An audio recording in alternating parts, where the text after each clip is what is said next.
बाबा साहब जब अपनी लड़ाई लड़ रहे थे, बाबा साहब जब इस व्यवस्था के खिलाफ, जो गैर बराबरी की व्यवस्था है, जो अन्याय, अत्याचार, अपमान की व्यवस्था है, जिसको एक शब्द में हम मनुवाद की व्यवस्था बोलते हैं, उस व्यवस्था के खिलाफ जो संघर्ष कर रहे थे, उसमें उन्होंने बहुत सारी चीज़ों को जाना, समझा, और जो हमारा पिछले 200-250 साल का जो संघर्ष था, उन 200-250 साल के संघर्ष को एक मुकम्मल मुकाम पर पहुंचाकर, चाहे वो संघर्ष के रूप में हो, चाहे वो सिद्धांतों के रूप में हो, और चाहे संविधान की रचना करके एक आने वाले भारत के, एक आने वाले महान भारत के भविष्य की संरचना या उसका ब्लूप्रिंट बना देने वाली बात हो, तो बाबा साहब ने हमको एक जिसको कहना चाहिए कि निर्णायक मोड़ पे हमें वो ले आए। जो हमारा अभी तक का संघर्ष था, बाबा साहब से पहले का जो संघर्ष था, उसमें आप जानते हैं कि बहुत सारे साथियों ने, बहुत सारे ऐसे known and unknown social revolutionaries who sacrificed all their life, but they were in different parts of the country and really were not centralized, were not known to most of us. But बाबा साहब ने अपने उस तीक्ष्ण ज्ञान के सहारे, बाबा साहब का जो एक कह सकते हैं कि जो सम्यक दृष्टि थी, उसके सहारे इस आंदोलन को सेंट्रलाइज कर दिया और अपनी पूरी की पूरी फिलॉसफी, जिसको हम आज अम्बेडकरवाद के रूप में जानते हैं, उस अम्बेडकरवाद के द्वारा इस पूरी की पूरी फिलॉसफी को बहुत ही संक्षेप में, बहुत ही क्लियर टर्म्स में, जैसे कि हम तथागत की बात करते हैं, तथागत बुद्ध की बात करते हैं, ऐसे और बहुत सारे बाद में हमारे क्रांतिकारी लोग हुए हैं, लेकिन उन सारी चीज़ों को समझना, उन सारी चीज़ों के बारे में जानकारी करना और फिर उसके द्वारा आगे बढ़ना थोड़ा सा मुश्किल काम था, क्योंकि बाबा साहब उच्च कोटि के विद्वान थे, हर चीज़ को अच्छे से पढ़ा, हर चीज़ को अच्छे से समझा संघर्ष के द्वारा। इसलिए जब उन्होंने अपना लिटरेचर तैयार किया, तो वो लिटरेचर उसमें ना सिर्फ ऐतिहासिकता है, बल्कि उस ऐतिहासिकता से सबक भी सीखा गया है, क्या आगे हो सकता है। सो वो इतिहास को समझ के इतिहास को बनाने का एक बहुत ही मुकम्मल विचार बन जाता है अम्बेडकरवाद के रूप में, और उन्हीं में एक बहुत खूबसूरत कंसेप्ट है, वो है डेमोक्रेसी का। डेमोक्रेसी सीधी सी बात है कि अगर आप किसी देश पे आक्रमण भी करने जा रहे हैं, मुझे याद है 90s में इराक पे आक्रमण हुआ था बुश एंड others के द्वारा। So when they were attacking Iraq, they were saying we are going to democratize them. हम वहां पे लोकतांत्रिकरण के लिए जा रहे हैं। मतलब कोई अगर तानाशाह भी है, कोई अगर ऑटोक्रेट भी है, वो भी अपने आप को लोकतांत्रिक बताता है, वो भी अपने आप को कहता है कि भाई मैं डेमोक्रेसी का सम्मान करता हूं। ये कभी 2-2.5 हजार साल पहले या कुछ लोग बीच में भी इस तरीके से बोल रहे होंगे कि लोकतंत्र स्वीकार्य नहीं है, जैसे पॉलिटिकल साइंस के जो है वो जानते होंगे, प्लेटो या अरिस्टोटल जैसे लोग डेमोक्रेसी को पसंद नहीं करते थे। अभी भी बहुत सारे लोग डेमोक्रेसी को पसंद नहीं करते, लेकिन बहुत कम संख्या उनकी है जो पसंद नहीं करते हैं। लेकिन अमूमन अब कोई व्यक्ति अपने आप को अनडेमोक्रेटिक कहलाना पसंद नहीं करता है। अगर वो अपने आप को अनडेमोक्रेटिक कहलाना पसंद कर रहा है, तो सीधी सी बात है कि वो जो समय की धारा है उसके साथ नहीं बह रहा है, समय की धारा के विपरीत बहने का प्रयास कर रहा है, और यकीन मानिए खत्म हो जाएगा, ध्वस्त हो जाएगा। क्योंकि डेमोक्रेसी का मतलब है लोकतंत्र। लोकतंत्र जनतंत्र है, जहां आम व्यक्ति का शासन है, और अगर हम इसको बुद्धिस्ट फिलॉसफी के साथ जोड़ें तो यह गणतंत्र है, जो गण व्यवस्था यहाँ पे पुरानी रही है। बुद्धिस्ट बाबा साहब ने खुद संविधान सभा में इस बात को कहा था कि लोकतंत्र कोई ऐसी चीज नहीं है कि हमारे लिए अनजान हो या हमारे लिए कोई नई चीज हो। हमारा एक लोकतांत्रिक इतिहास रहा है, और बुद्धिस्ट जो पीरियड था उस समय में बहुत सारे गणराज्य थे। उस समय पे जो संघ की व्यवस्था थी वो भी गणतंत्रात्मक थी, लोकतंत्रात्मक व्यवस्था थी। तो वो कहते हैं कि मैं वहां से इस लोकतंत्र को ले रहा हूं। इसीलिए बाबा साहब जब लोकतंत्र की बात करते हैं तो हमें इसको थोड़ा सा इस रूप में समझना पड़ेगा कि ये लोकतंत्र कोई सरकार बनाने का यंत्र नहीं है, मात्र सिर्फ सरकार बनाने का यंत्र मात्र नहीं है, बल्कि उससे भी कहीं आगे की चीज है। That is why doctor Ambedkar says democracy is not just political, but more than that it is social.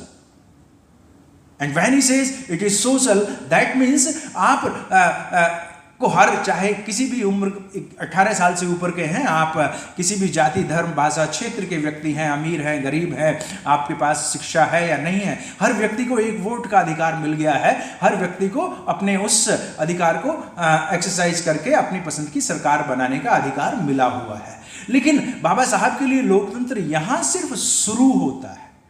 असली लोकतंत्र का मतलब बाबा साहब कहते हैं कि ये, जैसे कि उनका एक बहुत फेमस स्टेटमेंट है कि democracy in India is top dressing. मतलब ये बहुत सतही है। Democracy in India is top dressing in an essentially undemocratic society. एक गैर लोकतांत्रिक समाज में लोकतंत्र, राजनीतिक लोकतंत्र सिर्फ ऊपर की सतह पे है। जैसे कि हमारे जूते पे पड़ी हुई धूल होती है, बिल्कुल उसी तरीके से बाबा साहब ने किसी और संदर्भ में ये उपमा दी है जूते पे पड़ी हुई धूल की, कि बिल्कुल उसी तरीके से, क्योंकि जैसे ही हम अपने जूते को साफ करते हैं तो उसके नीचे चमक आती है गैर लोकतंत्र की, सामाजिक गैर लोकतंत्र की। यहाँ पे समाज में इतनी ज्यादा गैर बराबरी है, इतनी ज्यादा अव्यवस्था है, इतना ज्यादा अन्याय अपमान और अत्याचार की व्यवस्था है कि राजनीतिक लोकतंत्र बहुत ज्यादा उस तरीके से हिम्मत नहीं दिखा पा रहा, उस तरीके से कार्य को नहीं कर पा रहा जिस तरह की उम्मीद इवन बाबा साहब को थी। उनको भी लगता था कि बहुत जल्दी चीजें शायद सुधरेंगी, लेकिन उतना अच्छा नहीं हो पा रहा है। तो 2-3 बातें बाबा साहब लोकतंत्र को लेकर किस तरह से कहना चाह रहे हैं कि भाई it must not just be a political but it has to be social, and when it has to be social it means कि हमें सिर्फ एक वोट ही नहीं चाहिए बराबरी की, बल्कि हमें एक व्यक्ति भी चाहिए बराबर का। हम जब तक सामने वाले व्यक्ति को अपने बराबर का इंसान नहीं मानेंगे, जब तक हम सामने वाले व्यक्ति के व्यक्तित्व को बराबर नहीं मानेंगे, उसकी मानवीय गरिमा को स्वीकार नहीं करेंगे, तब तक लोकतंत्र काम नहीं कर सकता है, तब तक लोकतंत्र का कोई खास महत्व नहीं हो सकता। और इसको वो दूसरे तरीके से भी कहते हैं कि हमें ये समझना चाहिए कि हमें ना किसी व्यक्ति से अपना अपमान करने देना है अपनी मानवीय गरिमा के विरुद्ध, और ना ही किसी का अपमान करना है। यह व्यवस्था उन्होंने भारतीय संविधान के द्वारा, खास तौर पे जो हमारे फंडामेंटल राइट्स हैं, right to equality and right to freedom, इसके द्वारा या सारे फंडामेंटल राइट्स के द्वारा इसको एंश्योर किया गया। लेकिन वो कहते हैं कि भाई ये तो हो जाएगा कि चलिए किसी के साथ भेदभाव ना हो, आप किसी के साथ भेदभाव नहीं करेंगे, कोई दूसरा व्यक्ति आपके साथ भेदभाव नहीं करेगा, अगर हमारी कानून की व्यवस्था बहुत अच्छी चल रही है, अगर कानून अपना काम कर रहा है, जो कि रूल ऑफ लॉ आपके यहाँ पे है भी, ऐसी कोई बात नहीं है, लेकिन हम जानते हैं कि कितनी प्रॉब्लम उसके अंदर आती है ये। लेकिन अगर हम मान लें कि ये आइडियल भी हो गया, ये रियली इंप्लीमेंट भी हो गया है, तो सब व्यक्तियों को अगर बराबर का अधिकार मिल भी गया है, तो बाबा साहब कहते हैं कि इससे काम चलता नहीं है। हर व्यक्ति के बराबर होने से कानून का डंडा कब तक चलेगा? ये तो जब आप अदालत में होंगे, जब आप पुलिस में होंगे, या जब आप ऑफिस में होंगे, तब तक चलता जाएगा। लेकिन आप किसी व्यक्ति को अपने बराबर माने, इसके लिए तो स्वयं आपके अंदर एक मानवीय बोध पैदा होना चाहिए। इसके लिए आपको स्वयं दूसरे व्यक्ति की मानवीय गरिमा को स्वीकार करना पड़ेगा। और इसीलिए वो कहते हैं कि इक्वलिटी एंड लिबर्टी से काम चलेगा नहीं, बल्कि इक्वलिटी एंड लिबर्टी के साथ साथ हमें फ्रेटर्निटी भी चाहिए, हमें भ्रातृत्व भी चाहिए। और भ्रातृत्व को लागू करने के लिए कानून का डंडा काम नहीं करेगा। इसके लिए हमें स्वतः, इसके लिए हमारे अंदर मानवीय बोध पैदा होना चाहिए, इंसान को इंसान समझने की एक कुव्वत हमारी होनी चाहिए। और ये समझ जब तक पैदा नहीं होती है, तब तक भारत में लोकतंत्र जो है बिल्कुल उसी तरीके से रहेगा जिस तरीके से चल रहा है, जिस तरीके से चलता आ रहा है पिछले 70-75 साल के द्वारा, जिसमें बहुत सारी प्रॉब्लम्स हैं, जिसमें बहुत ज्यादा इशू है। इसके लिए कह रहे हैं कि लोकतंत्र को सफल अगर हमें बनाना है तो कुछ 2-3 बातें, 4 बातें बाबा साहब कहते हैं कि सबसे इंपॉर्टेंट बात यह है कि अगर भारत में लोकतंत्र को सफल बनाना, conditions president for the successful functioning of democracy in India, you have to have number 1 absence of class stratification. And when we say class stratification, ये जो वर्गों वाला मामला है, ये भारत में वर्गों वाला नहीं है, वास्तव में भारत में वास्तव में ये जातियों वाला मामला, जिसको कि वो एनिहिलेशन ऑफ कास्ट में कहते हैं कि यहाँ पे सिर्फ लेबर का डिवीजन नहीं होता, बल्कि लेबरर का भी डिवीजन है। That has to go until unless we destroy the caste, and he uses a very fantastic term annihilation of caste. आपको साथी जानते होंगे इस बात को कि शायद ही किसी दूसरे व्यक्ति ने भारत में एनिहिलेशन, या हिंदी में उसको अगर मैं कहूं विध्वंस शब्द का इस्तेमाल किया है। ज्यादातर लोग इस्तेमाल करेंगे कि भाई जाति में सुधार, जाति में ये, जाति में वो, जाति में बदलाव, लेकिन बाबा साहब कहते हैं जाति का विध्वंस। इसमें सुधार की गुंजाइश नहीं है। सुधार करके तो आप इसको और मजबूत कर देंगे, इसका तना और ज्यादा मजबूत कर देंगे। इसको सुधारने की नहीं बल्कि इसको डिस्ट्रॉय करने की जरूरत है, इसको एनिहिलेट करने की जरूरत है। विध्वंस इसका जब तक नहीं होगा, उन्मूलन पूरी तरीके से नहीं होता, तब तक आप भारत में लोकतंत्र की कल्पना नहीं कर सकते हैं। और इसके लिए हमें बहुत जरूरी है कि जो हमारे भारत में एक ये बड़ी प्रॉब्लम है, खासतौर पे भारत का जो समाज है ये जड़ समाज है। खासतौर पे भारत के जो रूलिंग क्लास है या रूलिंग कास्ट है वो पूरी तरह जड़ है। जड़ का मतलब ये है कि वो बदलाव नहीं चाहती। उसके अंदर जो है व्यवस्था को बदलने की, जैसे एक पॉलिटिकल साइंस में एक कंसेप्ट है, बाबा साहब ने भी इस बात का इस्तेमाल किया है अपने 25 नवंबर वाले उसमें, कि सर्कुलेशन ऑफ एलीट होना चाहिए। सर्कुलेशन ऑफ, अभी जो व्यवस्था को नियंत्रित कर रहे हैं, जो रूलिंग कास्ट एंड क्लास हैं, उनमें परिवर्तन होता रहना चाहिए, जिसको हम कह सकते हैं कि एक चक्र चलता रहना चाहिए। आज आप हैं, कल दूसरा हो जाए, परसों तीसरा हो जाए। तो इससे क्या है, जैसे कि बिल्कुल सामान्य तरीके से सीखें कि अगर एक पार्टी आज सत्ता में है तो वो उसको इस बात से डर लगना चाहिए कि कल को विपक्षी पार्टी सत्ता में आ जाएगी तो मेरे 5 साल के अकाउंट्स चेक कर लेगी, सोशल ऑडिटिंग हो जाएगी। लेकिन अगर उस पार्टी को ये लग जाएगा अगले 25 साल तक कोई पार्टी सरकार में आने वाली नहीं है, तो फिर वो अपने आप को पूरी तरीके से निरंकुश बना देगी, अपने आप को पूरी तरीके से अहंकारी बना देगी। व्यवस्था में किसी तरह की अकाउंटेबिलिटी एंड रिस्पॉन्सिबिलिटी नहीं रहेगी। इसीलिए बाबा साहब कहते हैं कि there has to be a circulation of elite and especially circulation of elite classes, and it is here Baba Sahab says that you have to be the ruling community of this country. व्यवस्था जो है उस तरीके से बदलती रहनी चाहिए, व्यवस्था उस तरीके से चेंज होती रहनी चाहिए। जो ये एलीट रूलिंग कास्ट हैं भारत में, उनको परिवर्तन का समर्थन करना चाहिए, उन्हें रेसिप्रोकल होना चाहिए, बदलते समय के साथ अपने आप को बदलना चाहिए। अगर नहीं बदलेंगे तो जो वो एक चैलेंज नहीं करते, जो एक वार्निंग देते हैं कि अगर हमने सामाजिक और आर्थिक गैर बराबरी को ध्वस्त नहीं किया, इसको खत्म नहीं किया, तो हमने जो राजनीतिक लोकतंत्र बनाया है, इस राजनीतिक लोकतंत्र को बहुत जल्दी भारत में खत्म हो सकता है, इसमें समस्या हो सकती है, unless we have economic and social democracy in India, जिसका अभी भी बहुत ज़्यादा इशू सामने है हमारे। लेकिन ये तभी संभव है जब हम सर्कुलेशन ऑफ एलीट यहाँ पे होती रहे। और एक और चीज उसमें वो कहते हैं कि we must develop a public conscience. Public conscience, and public conscience का मतलब ही ये है कि जैसे एनिहिलेशन ऑफ कास्ट में ही वो कह रहे हैं कि हमारी जो नैतिकता है, हमारा जो लगाव है, इवन वो इसके ये तक कहते हैं कि हमारा जो राष्ट्र है वो हमारी जाति तक सीमित है।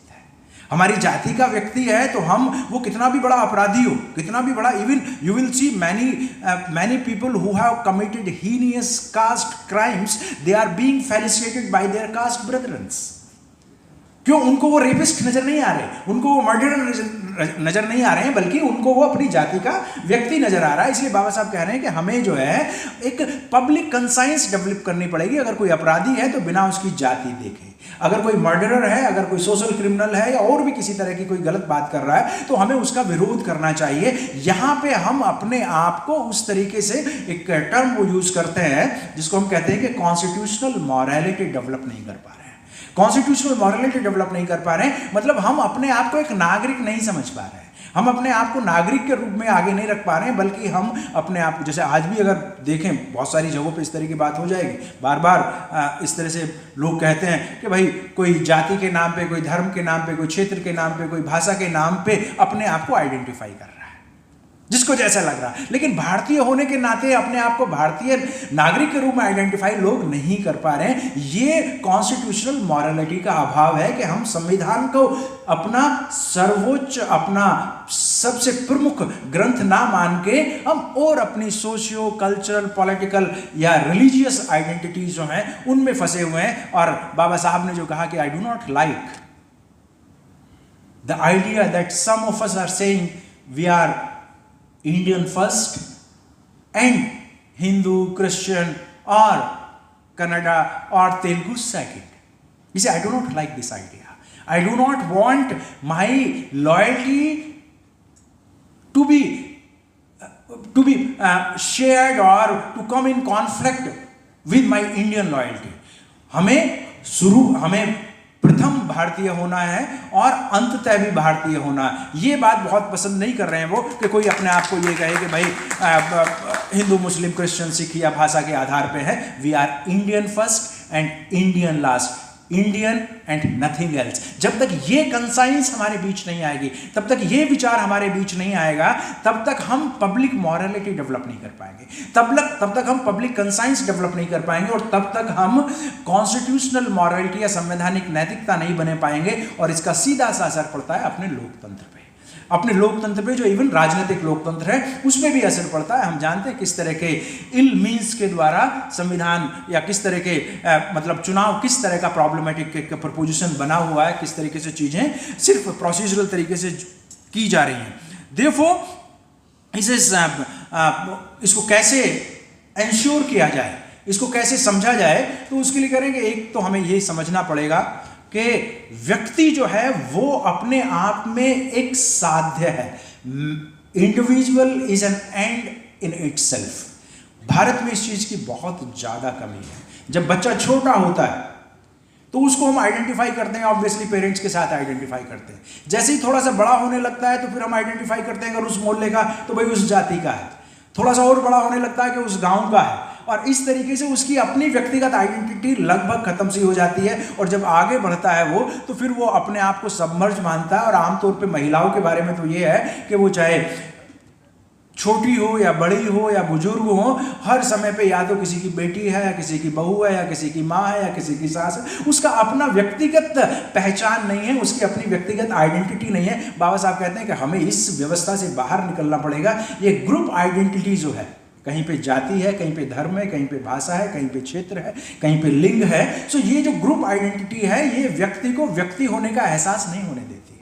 ये व्यक्ति को अपनी उसकी जो मानवीय गरिमा है उसको प्राप्त नहीं करने देती है। और ये सारे हिंड्रेंस जो हैं, ये जो रुकावटें हैं, उसके व्यक्तित्व को विकास को रोकते हैं। इसलिए जरूरी है कि हर व्यक्ति को अगर नागरिक बनना है तो उसको अपना खुद मुख्तियार बनना पड़ेगा, उसको खुद अपनी हस्ती बनानी पड़ेगी, उसको खुद अपनी एक आइडेंटिटी बनानी पड़ेगी। और ये तभी संभव है, तब हम अच्छे से पढ़ें, तब हम अच्छे से रोजगार की तरफ जाएं, अपने अधिकारों के बारे में सचेत हों, अपने कर्तव्यों के बारे में सचेत हों। फिर वही बात आती है कि हम एक अच्छे डेमो हो। डेमो का मतलब है अच्छे व्यक्ति, अच्छे सिटीजन हो। Demo means people, democracy. तो जब तक इस चीज को आगे नहीं बढ़ाएंगे, जब तक व्यक्तिगत रूप से लोग अपनी हैसियत को नहीं समझेंगे, तब तक भारत में लोकतंत्र मजबूत नहीं हो पाएगा। कोई भी व्यवस्था हो, इस बात को बहुत सारे लोग, हम भी कहते हैं, बाबा साहब ने भी खुद इस बात को कहा कि हाँ, कॉन्स्टिट्यूशन का अपने आप में कोई खास महत्व नहीं है जब तक कि उसको लागू करने वाले ठीक ठाक लोग ना हो, नैतिक लोग ना हो, ईमानदार लोग ना हो, व्यवस्था में अच्छा काम करने वाले ना हो। लेकिन उसके बावजूद बाबा साहब इस बात को मानते हैं कि लोकतंत्र के सफल क्रियान्वयन के लिए बहुत जरूरी है कि एक ऐसा संविधान होना चाहिए जिसमें आपके राइट्स इंश्योर किए गए। जब तक राइट्स इंश्योर नहीं किए जाएंगे और एक रिटन कॉन्स्टिट्यूशन नहीं होगा, तो फिर तो और ज्यादा मुश्किल होने वाली है। ऐसी व्यवस्था हमारे यहाँ पे है, बाबा साहब इसको बना के गए हैं। और एक और खास बात वो कहते हैं लोकतंत्र के संदर्भ में कि भाई हमारी जो स्टेट है, जो स्टेट पावर है, एग्जीक्यूटिव है, लेजिस्लेचर है, हमारी जुडिशरी है, खासतौर पे 3 हमारे सरकारी तंत्र को चलाने वाली व्यवस्थाएं हैं। ये कहते हैं कि ये पावर कभी भी किसी भी प्राइवेट ग्रुप को डेलीगेट नहीं की जानी चाहिए। कोई एक्स्ट्रा कॉन्स्टिट्यूशनल पावर एंजॉय करने वाला व्यक्ति, संस्था या संगठन नहीं होनी चाहिए। अगर इस तरह की व्यवस्था कर दी गई है, अगर इस तरह का काम कर दिया गया है, तो वहां पे अनार्की लाजमी है, वहां पे एक भीड़ तंत्र बन जाएगा। और भीड़ तंत्र को आप जानते हैं किस तरीके से, अगर वो थानों में जाके बैठने लगे, वो न्यायालयों में जाके जजों को धमकाने लगे, ऑफिस में जाके ठेके दिलवाने लगे, तो फिर किस तरह की व्यवस्था बनती है, उसका कुछ मुजाहरा हम लोग देख लेते हैं समय समय पे अलग अलग जगहों पे। तो कहते हैं कि किसी भी व्यक्ति को या किसी भी समूह को स्टेट पावर डेलीगेट नहीं की जानी चाहिए, क्योंकि स्टेट ही सॉवरन है। इसको आप डेलीगेट नहीं कर सकते हैं, लोगों में बांट नहीं सकते हैं। ये और एक जो बहुत महत्वपूर्ण बात वो कहते हैं और जिसका मैं जिक्र भी कर रहा था कि बिना जाति को ध्वस्त किए यहाँ पे लोकतंत्र की स्थापना असंभव है। और क्योंकि लोकतंत्र जाति जो है हमें समूह में बांटती है, सेपरेट करती है, जोड़ती नहीं है। और वो कहते हैं कि ये एंटी नेशनल है। जाति एंटी नेशनल क्यों है? क्योंकि हमें ये consciousness of a kind develop नहीं होने देती है, हमारे अंदर उस तरह की फीलिंग डेवलप नहीं होने देती है जहां पे हम अपने दुख और सुख शेयर कर सकें एक दूसरे के साथ। एक दूसरे पे अगर किसी पर अत्याचार हो रहा है और वो दूसरी जाति का है तो हमें वो अत्याचार नजर नहीं आ रहा है। अगर उसकी कोई वहां पे किसी तरह की समस्या है तो हम उसको शेयर नहीं कर रहे हैं, ना ही सुख में शेयर कर रहे हैं। देयरफॉर इज कि जब तक हम दुख सुख शेयर नहीं करेंगे तब तक हमारे अंदर उस तरह की बात नहीं आएगी। इसलिए ये एंटी नेशनल है। इसको it denies mobility, it stunts and it denies individual growth. Therefore for all kind of development, especially democracy must flourish and caste must go. इसके बाद दो तीन बातें वो कह रहे हैं कि भाई लोकतंत्र को एंश्योर अगर हम करें तो उसके लिए नंबर एक, किसी भी प्रकार, मतलब ऐसा तो नहीं हो सकता है कि इनइक्वालिटी ना हो, but he uses the term glaring inequality नहीं होनी चाहिए। मतलब ऐसा नहीं होना चाहिए कि भाई एक भारत है और एक इंडिया है, एक ऐसा वर्ग है जिनके, और चेयरमैन साहब आपकी तवज्जो चाहूंगा मैं इस बात पे कि भाई भारत में एक ऐसा भी वर्ग है जिनके यहाँ पे जो उनके घर में रहने वाले कुत्ते हैं वो फ्रांस का केक खाते हैं, फ्रेंच केक खाते हैं। ऐसा नहीं यहाँ पे बना हुआ, वहीं से आता है। और कुछ ऐसे भी हमारे बच्चे हैं जो कूड़े में, वहां से जो कूड़ा है वहां से कूड़े में से उस केक को बिन के खाते हैं। और मजे की, मतलब दुख की बात यह है कि उस बच्चे के साथ साथ वहां पे कुत्ता भी है, वहां पे सूअर भी है उस कूड़े पे। और ये जो है, कोई मैं वहां की बात नहीं बता रहा आपको पलामू की, आप जो है चाणक्यपुरी में जाके देख सकते हैं इस बात को। जो बड़े बड़े हमारे अधिकारी हैं उनके घर से जो कूड़ा निकलता है वहां पे एकदम समाजवाद है उस कूड़े को बीनने में सर। वहां पे जानवर भी और इंसान भी साथ साथ ही उसको बीन रहे। तो बाबा साहब कहते हैं कि ग्लेरिंग इनइक्वालिटी नहीं होनी चाहिए। ऐसा नहीं होना चाहिए कि एक वहां बैठा और एक यहाँ पे रेंग रहा है, थोड़ी बहुत हो सकता है उस तरह का। So it has to be. और दूसरी बात कहते हैं कि लोकतंत्र को अगर सफल होना है, और ये पूरी दुनिया में हर व्यक्ति मानता है जो भी थोड़ा सा भी समझदार व्यक्ति है, कि जब तक एक्टिव स्ट्रॉन्ग अपोजिशन नहीं होगा तब तक लोकतंत्र काम नहीं कर सकता है। अगर नवीन पटनायक साहब को यह मालूम हो कि भाई 30 साल तक वही चीफ मिनिस्टर बने रहने वाले हैं, फिर काहे की अकाउंटेबिलिटी, फिर काहे की रेस्पॉन्सिबिलिटी? जो चाहे वो करें, जो चाहे ना करें। वो किस तरह का लोकतंत्र है? वो तभी संभव है चाहे बुद्धदेव भट्टाचार्य साहब रहे हों या और ऐसे बहुत सारे उदाहरण हैं। केंद्र में भी अब हमारे तीसरी बार प्रधानमंत्री बने हुए हैं। तो ये जो व्यवस्था है, इसको जरूरी है कि स्ट्रांग अपोजिशन होना चाहिए और लोगों में ये रहना चाहिए कि भाई पता नहीं कब हमारी राजनीतिक सत्ता बदल सकती है, तब जाके बात आगे बनेगी। और एक और बहुत इंपॉर्टेंट बात कहते हैं लोकतंत्र के लिए कि जो कॉम्युनल मेजॉरिटी है, सांप्रदायिक बहुमत है, वो कभी भी राजनीतिक बहुमत नहीं बनना चाहिए। मतलब 5 साल के लिए कोई सरकार सत्ता में आती है, फिर दूसरी पार्टी आएगी, दूसरी सरकार आ जाएगी। लेकिन भारत में एक कहना चाहिए कि जो धर्म और जाति का बहुमत है, वो बहुमत स्थायी नहीं होना चाहिए। अगर ऐसा हो जाएगा तो फिर अदला बदली नहीं हो पाएगी, इसमें बहुत बड़ी प्रॉब्लम आ जाएगी। बाबा साहब का बहुत स्ट्रांग ओपिनियन है इस बात को लेके, और उस वजह से अभी बहुत सारे इश्यूज हमारे सामने आ भी रहे हैं। वर्तमान में क्या चैलेंजेस हैं, उन बातों को थोड़ा सा 3-4 बातों को एक लाइन में कह के मैं अपनी बात को समअप करने का प्रयास करूंगा कि लोकतंत्र बहुत खूबसूरत व्यवस्था है, संविधान बहुत अच्छा है, और पिछले 75 साल में मकवाना साहब, चौधरी साहब, हम लोगों ने बहुत जबरदस्त तरक्की भी की है, इसमें कोई शक नहीं है। खासतौर पे शेड्यूल कास्ट, शेड्यूल ट्राइब्स जो हैं, उनके बहुत सारे साथियों ने बहुत जबरदस्त तरक्की की है। लाखों की संख्या में, चौधरी साहब शायद इस बात को ठीक से बता पाएंगे, लाखों की संख्या में क्लास 1 ऑफिसर आपके काम कर रहे हैं, करोड़ों लोग रिटायर हो चुके हैं।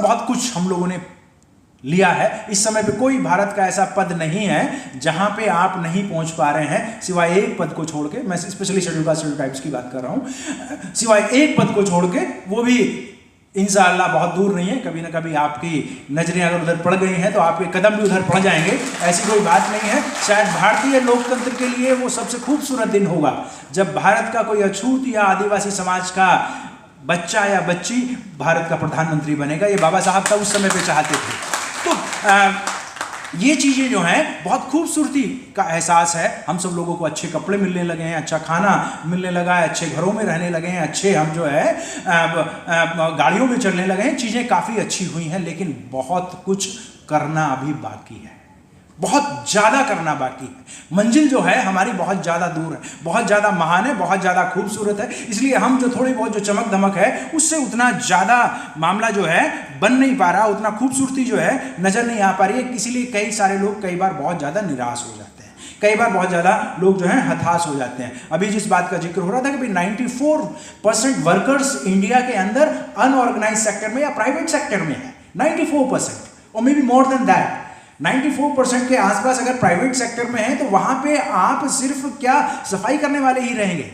वहां पे सीईओ कब बनेंगे, वहां पे मैनेजर कब बनेंगे, वहां पे टॉप क्लास में कब जाएंगे? क्योंकि व्यवस्था जो पिछले 30 साल से चली आ रही है, जिसमें प्राइवेटाइजेशन किया जा रहा है और आपकी उन जगहों को कम किया जा रहा है, तो हमें जरूर इस चीज को और ज्यादा खूबसूरत बनाने के लिए, देश को ज्यादा खूबसूरत बनाने के लिए जरूरी है कि हमें प्राइवेट सेक्टर में भी रिप्रेजेंटेशन चाहिए। ये हमें का मतलब यह है कि भारत के आम नागरिक को रिप्रेजेंटेशन चाहिए, भारत के आम नागरिक को वहां पे रिप्रेजेंटेशन चाहिए। जो लोग भारत को खूबसूरत बना रहे हैं, जो मजदूर भारत को खूबसूरत बना रहे हैं, जो किसान भारत को खूबसूरत बना रहे हैं, जो और साथ ही जो 4th क्लास उसमें काम कर रहे हैं, उनके बेटे बेटियां कब ऊपर की पोजीशंस में जाएंगे, ये तभी संभव हो सकता है जब हम संवैधानिक प्रावधान वहां पे करें। इसके लिए सरकार की मंशा जो है बड़ी बेईमानी वाली रही है। पिछली सरकार में भी ऐसा होता रहा। यूपी वाली सरकार में बार बार वो डिमांड नहीं कर रहे थे, एडवाइस कर रहे थे कि भाई देख लीजिए अगर कर सकते हैं तो प्राइवेट सेक्टर को। उन्होंने कुछ नहीं किया। इस सरकार ने भी अपनी तरफ से कोई सकारात्मक पहल इसमें नहीं की है। ये जब तक ये चीजें नहीं होंगी तब तक आप जो है कहीं ना कहीं डेमोक्रेसी को अनसक्सेसफुली पाएंगे, उतनी खूबसूरती यहां पे नहीं आ पाएगी।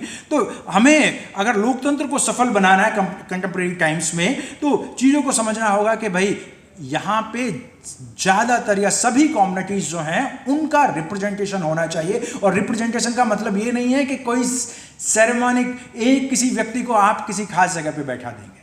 ठीक है, एक जगह भी होना चाहिए, टॉप पोजीशंस पे भी होना चाहिए, but actual decision making bodies जहां पे भारत के वास्तविक निर्णय लिए जा रहे हैं, वहां पे आपका प्रतिनिधित्व चाहिए।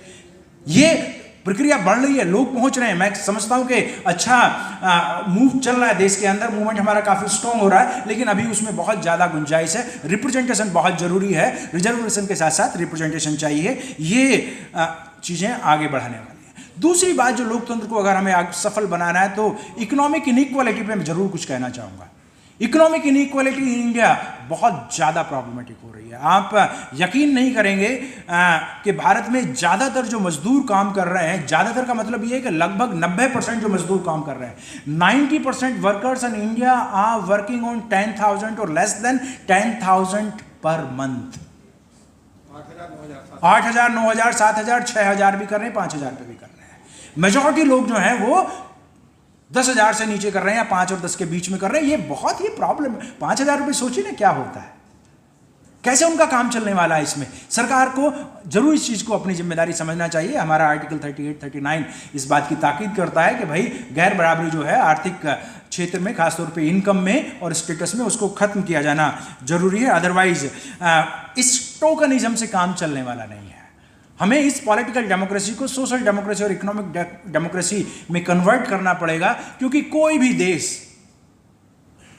कमजोर लोगों के सहारे महान नहीं बन सकता। भारत के जातिवादी लोगों को यह समझना चाहिए, भारत के उन लोगों को यह समझना चाहिए जो वास्तव में अपने आप को कहते हैं कि हम बहुत देशभक्त हैं, कि कोई भी देश महान तब तक नहीं बन सकता जब तक कि उसके लोग महान ना हो। और लोग महान होने का मतलब यह है कि जब तक उसके लोग समर्थ ना हो, जब तक उसके लोग ज्ञानवान ना हो, जब तक उसकी आर्थिक समृद्धि ना हो, भूखे नंगे कमजोर लोगों के द्वारा महान देश का निर्माण नहीं हो सकता है। अगर भारत में 80-90% लोग जो हैं 2 समय का ठीक से खाना नहीं खा पा रहे हैं, या 80-90 करोड़ लोग 2 समय का खाना नहीं खा पा रहे हैं, तो इसका मतलब यह है कि अभी हमें मंजिल हमारी बहुत दूर है। कैसे हम अपना वो कर सकते हैं? हमें इस बात की ताकीद करनी पड़ेगी कि हर व्यक्ति जो तथागत बुद्ध का और हमारे सारे नायक नायिकाओं के संघर्ष का सामुच्य है, अप्पदीप भव, कोई व्यक्ति किसी का गुलाम ना हो, कोई व्यक्ति किसी के पीछे ना चले, हर व्यक्ति सेल्फ रिलायंट, सेल्फ डिपेंडेंट होना चाहिए। और ये सेल्फ डिपेंडेंट, सेल्फ रिलायंट तभी हो पाएगा जब जो मतलब सरकार का मतलब क्या है?